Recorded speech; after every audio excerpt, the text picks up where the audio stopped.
Тили-тили бом, кричит ночная птица. Он побрался в том, тем, кого не встречал.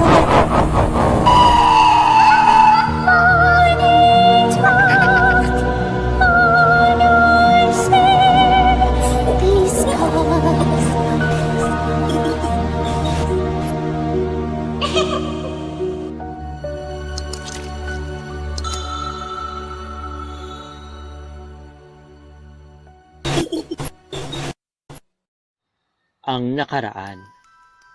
Gayon na lamang ang gulat sa kampo ng mga rebeldeng engkanto nung may isang espiya na nagpakita sa kanilang landas. Nang matanggal ang maskara ng espiya, lumantad ang wangis ni Elise, ang kapatid ni Naomi. Ngunit hindi nagtagal, nadiskubre ni Belladonna na ito'y walang iba kundi si Lady Rhonda, ang pangunahing salamangkera ng Elantra at ang kalunya ni Haring Menandro. Mabilis na nakatakas si Lady Rhonda, ngunit hindi naglaon. Kinagulat na naman nila ang paglitaw ng kung sino sa isang bagong bukas na portal.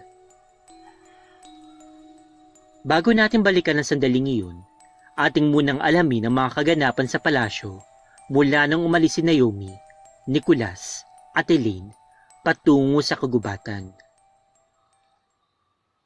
Ika'y kamahakbang ni Elaine habang papasok sa bulwagan ng kanilang palasyo.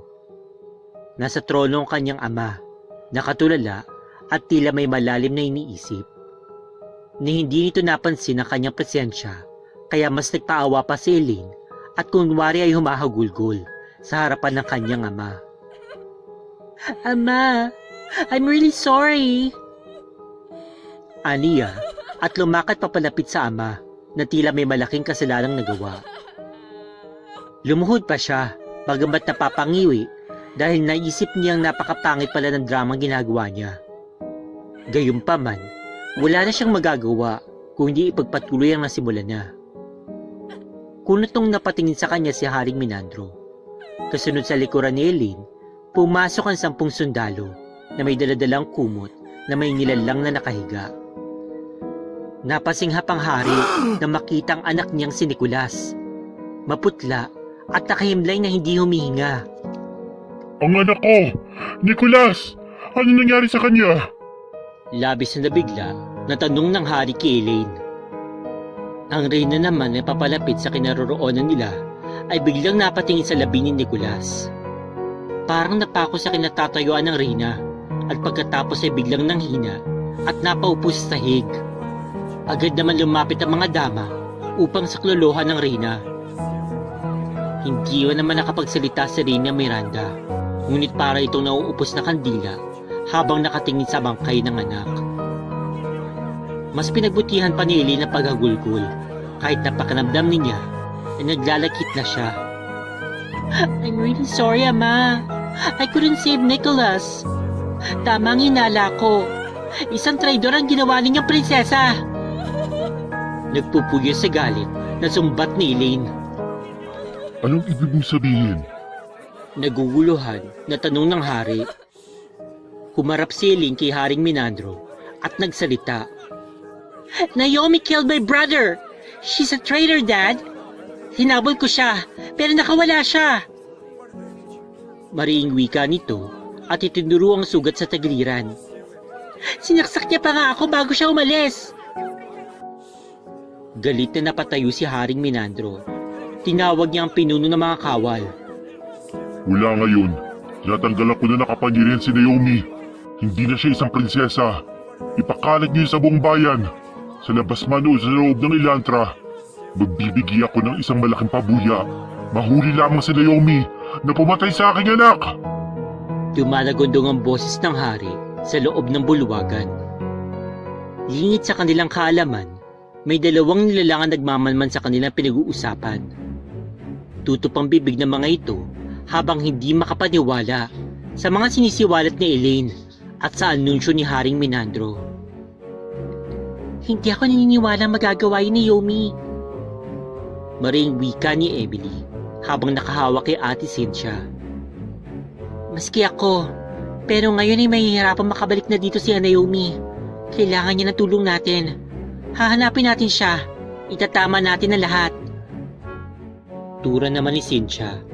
Agad silang umalis ni Emily malayo dun sa bulwagan upang makabalik sa kanilang kwarto. Malapit na mawala ng bisa ang iniinom nila na potion. Hindi sila maaring manatili sa labas at baka may makahuli sa kanila. Ilang minuto ang nakalipas. Naglalakad na pakubli ang dalawa nang makita nila sila Lady Rhonda at Elaine na pumasok sa isang silid.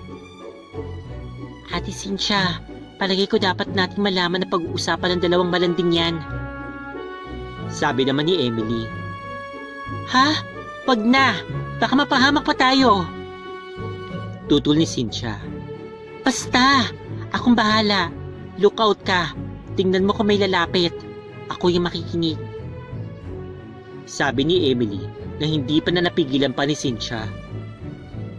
Nilapit ni Emily ang kanyang tenga sa pintuan habang si Cynthia naman ay nagmanman sa paligid. Lady Rhonda, gumawa ka ng paraan para makita si Naomi. She's a smoking gun. Habang nabubuhay siya, mananatili siyang balakid sa atin. Sabi ni Elaine na sa wakas, tinigilan na pag-iiyak at pagkukunwari na apektado sa pagkamatay ng kakambal. Nakahanap ng maliit na siwang si Emily at nakita niya na ginagamot ni Lady Rhonda ang sugat sa tagiliran ni Elaine. May naisip ako na paraan. Ano kaya kung idawit natin ang mga rebelde dito? Palabasin natin na si Naomi at ang mga rebelde ay may sapuatan. Sa ganon, magagawa natin silang idispatch ng sabay. Sabi ni Lady Rhonda na sa wakas, nalagyan na nalunas ang sugat. Bakit kasi di ka nalang maligo sa milagrosang batis ni Reyna Venus para magamot na yan ang tuluyan? Ano ka ba, Lady Rhonda? Don't you get it? Kailangan mas kaawa-awa ko. Parang sitpat siya ng mga inkanto. Nasa akin. Para isipin nila na ang bitch na Naomi na yon ang talagang pumatay kay Nicholas at saka sinaktan pa ako. Feeling proud sa sarili na wika ni Elaine. Anyway, back to the plan. Paano natin yung gagawin? Do you know kung saan nagtatago yung mga rebelde? If magagawa natin na makakuha ng isang rebelde at mapasilita natin na kasabot talaga nila si Naomi, I think na masitiba yung plano natin. Sabi ni Elaine. Tila bruhan dalawa na umiisi habang nag-iisip ng mga plano kung paano mapapaniwala ang lahat ni sa Naomi ang tunay na masama. May ideya na ako kung paano sila mahanap. Totoo na may mahika na kumukubli sa kuta ng mga rebelde. Ngunit hindi naman ako basta-basta na sa lamangkera lang. Nagawa ko pa rin matuntun ng kanilang maaring kuta. Pupunta na ako kaagad doon upang makakuha ng isang rebelde at dadalhin ko ito pabalik dito. Saad ni Lady Rhonda. Napasinghap si Emily at agad na lumayo sa pintuan ng silid. Ang mga walang hiya! Tama nga yung hinala natin. Hindi talaga magagawa ni Naomi na gawin yung kay Nicholas. Galit na wika ni Emily at kiniwento ang lahat ng nalalaman kay Cynthia. Naku! Ang sarap-sapakin talaga ng pagmumuka ng mga makakating gabi na yon. Akala mo kung sinong matataas? Pamigay naman? Patudsada pa ni Emily. Huwag ka masyadong maingay, Emily. Dadalawa na lang tayo dito sa palasyo at puro kalaban ang nasa paligid. Kailangan natin makatakas. Paalala sa kanya Cynthia na kinakalma ng dalaga. Pagkatapos, nakita nilang lumabas ng silid sila Lady Rhonda at Elaine.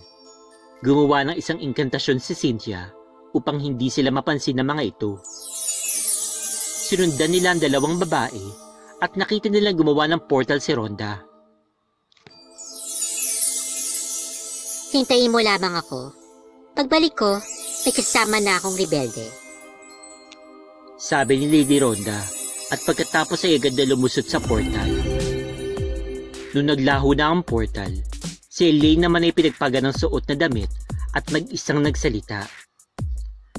Well, habang hinihintay ko ang rebelde at ang pagbabalik ni Naomi dito bilang isang bilanggo, why not have fun with her sister? Namiss ko na din mag-torture. Tatawa-tawa na sabi nito. Nangangaliti naman si Emily nung marinig niya ang bagay na yun. Dahil sa labis na galit, hindi ito napigilan ni Cynthia nang bigla itong dumambot ng bato at agad na pinukol sa ulo ni Elaine. Sa pool sa mubunan si Elaine na napasigaw sa sakit. Pasneya! Hodeles! Ah! Daing ni Elaine na sapu-sapu ang ulo. Emily! Gulat na bulong ni Cynthia. Maski si Emily na bigla sa kanyang nagawa. Tatakbo na sana ang dalawa nang biglang napalingon sa direksyon nila si Elaine. At walang ano-ano, biglang nagtapon ito ng bolang apoy sa kanilang pinagtataguan. Ang walang hiya! Nararamdaman ko na nandiyan kayo! Sigaw ni Elaine. Upang makaiwas sa bolang apoy, napilitan na lumabas sa pinagtataguan ng dalawa, kaya lumantad sila kay Elaine. Sakto naman na nawala ng bisa yung iniinom nila na potion, kaya sa harap mismo ni Elaine, bumalik ang kanilang mga tunay na anyo. What? Nagitla na sabi ni Elaine. Pero hindi na hinintay ng dalawa ang mga susunod na sasabihin pa nito.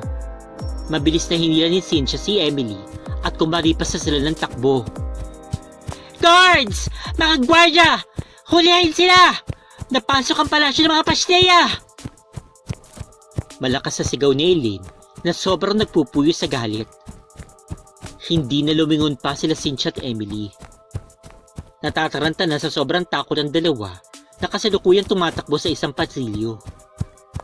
Ngunit ang mas nakapagpagulat sa kanila ay nung bilang salubungin sila ni Reyna Miranda sa gitna ng kanilang tinatakbuhan. Mahal na Reyna, sabi ni Cynthia. Madali kayo, sumunod kayo sa akin. Sabi nito, agad itong naglakad patungo kung saan. Nagkatingin ang dalawa at isang mabilis na desisyon ang kanilang ginawa. Sumunod sila sa Reyna at nakita nila itong pumasok sa isang nakabukas sa silid, kaya agad din silang pumasok dito. Hinihingal sa sobrang bilis ng pagtakbo ang dalawa, habang kinandado naman ni Reyna Miranda ang silid. Hindi ako naniniwalang magagawa ni Naomi na patayin ang aking anak, kaya tutulungan ko kayo makatakas. Matamlay na sabi ng Reyna at iniabot nito ang munting salamin na nakilala nilang pagmamay-ari ni Naomi. Ibigay niyo ang kay Naomi kapag nakita na kayo. Imnewestra ni Reyna Miranda ang kamay at nubikha yun ng isang kulay bughaw na portal. Pero, paano po kayo, Reyna Miranda? Gulat na wika ni Emily. Tipid lang nang umiti si Reyna Miranda at giniya ang dalawa sa portal. Huwag mo na akong alalahanin. Bilis, tumakas na kayo bago pa mamalaman ni Elaine na tinutulungan ko kayo. May koneksyon kayo kay Naomi, kaya makakapunta kayo kung nasaan siya. Isipin niyo na lamang na gusto niyo siyang makasama para doon kayo dalhin ng lagusan. Utos ni Reyna Miranda, kaya walang nagawa ang dalawa kundi pumasok na sa portal. Inisip nga nila kung saan naroroon si Naomi, hanggang sa may nakita nga silang liwanag sa dulo na tila tunnel sa loob mismo ng portal. Nang makalabas sila, gayon na lamang ang kanilang saya nang mabilis na bumungat sa kanilang harapan ang mga nagulat na muka ni Douglas, ni Naomi at ilang engkanto. Nakatawag din ang kanilang pansin ang isang babaeng natatakpan ng mukha ng isang belo na may dugo. Agad naman na nakabawi si Emily at malakas na sumigaw. Naomi! Hindi naman makapaniwala si Naomi na naroon na sila Cynthia at Emily sa kanyang harapan. Ngayon, babalik tayo sa pananaw ni Naomi. Gayon na lamang ang aking gulat nang lumitaw palabas ng isang portal sila Ate Cynthia at Emily. Hinihinga lang mga ito na akala may galing sa marathon. Bago pa man makalapit ang dalawa sa akin, mabilis nang humarang si Belladonna at inuubang ang hawak ng espada sa aking mga kaibigan. Hanggang dyan na lamang kayo! Sigaw ng leader ng mga rebeldeng engkanto na kinailerto naman ng iba niyang mga tauhan. Nagsilabasan ng mga matatalim at nagkikislapang espada ng mga ito. Sino kayo? At bakit kayo naririto? Seryosong wika ni Belladonna na pakiwari ko ay papatay na anumang oras. Hindi sila kalaban. Mga kaibigan namin sila. Sigaw ko na kinilingon ni Belladonna. Hindi na ako nakapagpigil. Mabilis kong binalya ang espadang hawak ni Belladonna. Niyakap ko sila Ate Cynthia at Emily. Ate Cynthia, Emily, salamat ligtas kayo. Hindi ko napigilan na mapaluha. Yomi, mabutit nahanap ka namin. May kailangan ka malaman. Agad na sabi ni Emily matapos ako yakapin. Tumango si Ate Cynthia at naunang nagsalita. Hindi ka na maaari magpagala-gala sa loob o labas ng Elantra, Naomi. Galit na galit si Haring Menandro sa'yo. Sabi ni Elaine, ikaw daw yung pumatay kay Prinsipe Nicolas. Balita nito na nagpanganga sa aming lahat. Nilingon ko si Belladonna, ngunit matamar lang itong nakikinig. Hindi! Hindi totoo yan! Si Elaine ang sumaksak mismo sa kanyang sariling kapatid! Mabilis na lumapit sa akin si Douglas at niyakap ako nito. Naomi, alam namin. Alam na kung sino man nakakakilala sa'yo na hindi ikaw yung tipong gagawa ng ganun. Sabi ni Douglas. Ngayon, mas kailangan ko na talagang tapusin ang misyon natin para mapatalsik yung mga ganit sa Elantra. Sambit ko na pinupunasan ng mga luha mula sa aking mga mata. Tumango naman si Ate Cynthia at humarap kila Belladonna. Palagay ko, ikaw ang pinuno ng mga rebeldeng engkanto. Mawalang galang na, pero may alam po ba kayo na ibang lagusan dito na maaaring makonekta sa mundo ng mga tao? Tanong ni Cynthia sa pinuno ng mga rebelde. Ngunit pansin ko na parang wala sa sarili si Belladonna. Belladonna, may problema ba? Tanong ko. Malapit na magsimula ang tunay na laban. Isang malaking giyera laban sa 4 na lahi. Ang aswang, engkanto, babaylan at mga tao. Wala sa sariling sambit nito. Nanatili kaming tahimik, kaya nagpatuloy ito sa pananalita. Kung sana'y nabuhay lamang ang aking pinakamamahal na anak. Dagdag nito. Ha? May anak ka, Belladonna? Nagulat na tanong ko. Ngunit hindi tumugon si Belladonna. Parang naalala nito na hindi siya nag-iisa at pagkuwan ay biglang nagsalita sa mga tauhan. Ihanda ang lahat ng mga kagabitan. Tayo lilikas at tutungo sa kabilang bayan. Kailangan natin makahanap ng mga kakampi. Ilalaban natin ang kapayapaan para sa buong Elantra. Sabi ni Belladonna at itinaas ang espada niya na ginaya naman ng ibang mga rebeldeng engkanto. Matapos noon, binalingan naman kami ni Belladonna at seryoso itong nagsalita. Kaya kong gumawa ng isang portal. Makakapasok kayo at makakarating ng matiwasay sa mundo ng mga tao. Ngunit mahihirapan kayo sa pagbalik dahil nasisiguro ko na magmamanman na yung mga pwersa ni Haring Menandro sa lahat ng pwedeng pumasok sa Elantra. Paliwanag ni Belladonna. Kung mapagkakatiwalaan mo kami, babalik kami kasamang aming mga kakampi. Tugon ni Ate Cynthia at yumuko dito upang magbigay ng galang. Hindi ko maiwasang makaramdam ng kaba. Paparating na ang tunay na gyera. Maraming nakatakdang mamatay. Ni hindi ko nga alam kung mabubuhay pa rin ba ako pagkatapos noon. Napatingin ako kay Douglas na puno ng pangamba ang puso. Siguro nga, tama ng pagtatago. Sabat ng isang rebelde na may pulang buhok. Napalingon ako dito at nung makita nitong nakamasid ako sa kanya, yumuko dito. Avisala, Prinsesa Naomi. Ako si Prinsipe Lucian. Ako ang anak ng hari ng mga engkanto sa bandang silangan. Asahan niyong ako at ang kaharian ng Gabaldon ay kasangganing niyo sa nalalapit na digmaan. Sambit nito. Hindi ko mapigilang magulat sa natuklasan.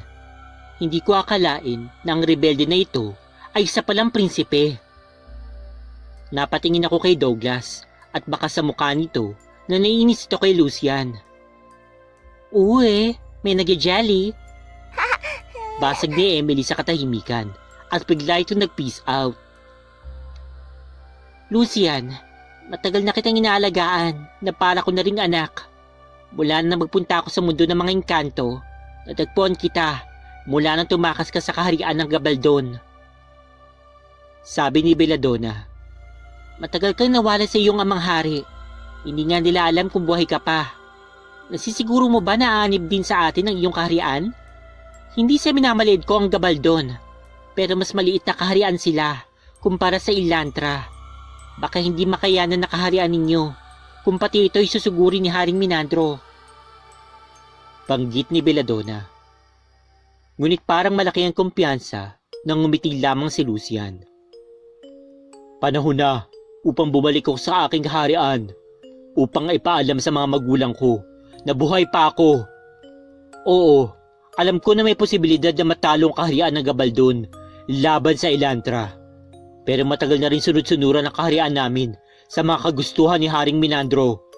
Ako ang pangunahing tagapagmana ng trono, kaya marahil may impluwensya din naman ako sa mga kawal at sa aming kaharian. Sambit nito. Kung ganon, hahayaan kita na gawin ang iyong balak. Malaking bagay kung makukuha natin ang suporta ng Gabaldon. Sagot ni Belladonna. Salamat, Pinunong Belladonna. Ngayon ay kailangan ko nang umalis sapagkat 1 linggo ang pagitan mula dito hanggang Gabaldon. Saad ni Lucian. Isa pa yan, kulang na tayo sa oras.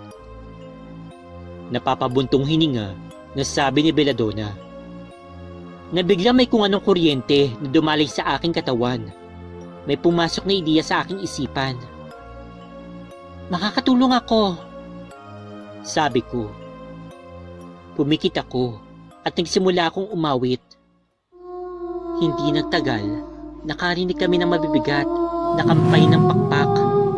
Lumakas ang hangin at naglikparan ng mga dahon sa paligid. Nagsimula magpulasa ng mga rebelde sa takot, ngunit nanatiling nakamasid si Belladonna. Hindi lang isa, 2, kundi 3 dragon ang bumaba mula sa himpapawid. Masayang sinulubong ko ang isa sa mga dragon at mahigpit na niyakap ang malapad nitong liig. Aurea, aking kaibigan, salamat at nakarating kaagad sa iyo ang aking mensahe. Sabi ko. Itutuloy. Hello Spooky Dolls, good evening. Before anything else, gusto ko sanang batiin lahat ng mga OFW at mga Filipino immigrants, pati na rin po yung mga Pinoy na tulad ko na nandito po sa Pilipinas, at yung mga taga-ibang dimensyon at taga-ibang mundo na tumatangkilik at sumusuporta po sa Dolls and Spooks. I hope that you're all doing well. Okay, so ito na nga po yung pagpatuloy po ng kwento ng Pura Sangre. So yung po mga nag-wait, yung nga nag-expect po nitong kwentong ito. So ito na nga po. Okay, so gaya nga po na nabanggit ko na po nitong nakaraan. So meron na nga po kasi tayong writer, si Micaela Scarlett. Okay, kaya nga po at least kahit paano meron po tayong sure na kwento na from Pura Sangre na may bibigay po every week. Ngayon, huwag kayong mag-alala, ako pa rin naman po yung nag-aayos po ng kwento. I mean, yung pinapadala po sa akin ni Micaela, may mga binabago pa rin po ako doon, may mga inaayos po ako, tsaka pinapalitan. Kaya, definitely, okay, yung kwentong ito ay parang, technically parang sa akin pa rin. Okay, may guidance lang po ako. Kumbaga, ako nasa akin pa rin kung paano po, saan pupunta yung kwento, kumbaga, kung saan siya, paano siya, tawag nito, tatakbo or saan siya papatungo, kumbaga. Okay, so, gusto ko na po sanang batiin din po yung mga members po natin ng mga ng Dolls and Spooks. Okay na si Haven Goodbless, Shahani St. Thomas, Burns A, Savannah Marsan, Django 123 at Sweet Lady Centeno. So thank you po talaga sa inyo sa patuloy niyo po na pagsuporta dito po sa Dolls and Spooks.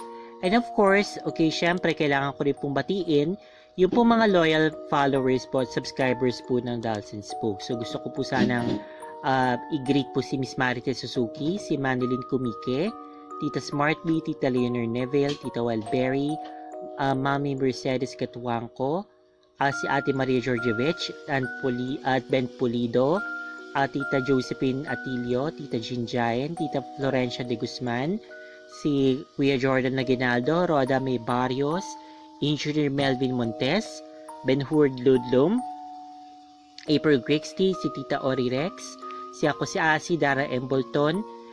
Gusto ko rin pong batiin po si Joven de la Cruz, Felipe Prado, si Bernardo Kiambao, Jundren Aguado, si Nut Isaac, Franz Francisco, si Rydel Lumpayo, Drewy Tumalon, Rin Gavino, Rinsky Hoyle, at saka si Eric Rabosa, James Allen Tadeja, at saka Timothy James.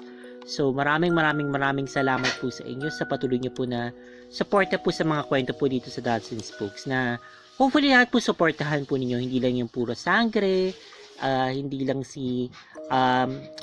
hindi lang yung ang boyfriend kong aswang, hindi rin lang yung kay Master John Healer. Sana lahat po ipakinggan po ninyo. At saka pahabol pala, si Carlo Doliente. So, si Carlo Doliente, palagi ko nakikita na nandyan siya sa comment section. So, thank you talaga sa iyo, Carlo.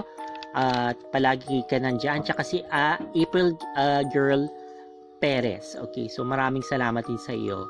April Girl Perez. Iris Girl Perez pala. Okay, maraming salamat. Tsaka Carmelita Pasqua. So, maraming salamat po sa inyo. Okay, so yun lamang po muna sa ngayon. So abangan nyo po yung mga susunod pang kwento dito sa Dolls and Spooks. Yung kay Master John Healer, so bala ko siyang gawin ngayon, pero kung hindi ko po siya matatapos ngayon, okay, then bukas po, at least meron pa po tayong magiging video bukas. Kasi parang isip ko parang tama ba yung decision ko na gawin ko nga po siya every other day, tapos tawag nito, ano bang sabi nito, ibig ko sabihin, yung parang tipong dalawa. So inisip ko, mas maganda kaya na parang araw-araw na lang din ulit. So, bahala na siguro. Medyo magulo ko, napasensya na kayo. But anyway, kung hindi pa po kayo subscribe na po kayo, please. At saka po, i-click niyo po yung notification bell para updated kayo sa lahat ng happenings dito sa ating channel. Paki-click po yung like. At paki-share po ito sa inyong paboritong social media like Twitter, Tumblr, and Facebook. Okay, so yun lamang po muna sa ngayon. Thank you so much for listening and watching. Take care always and God bless. Stay fabulous and spooky dolls. Bye-bye! Meron ka bang spooky story na gusto mong i-share? Kung ganon, ipadala mo na yan sa dollsandspooks@gmail.com. Huwag din kakalimutan na mag-subscribe, mag-like, mag-comment, at i-share ang video. Kung hindi, pupuntahan kita sa bahay mo.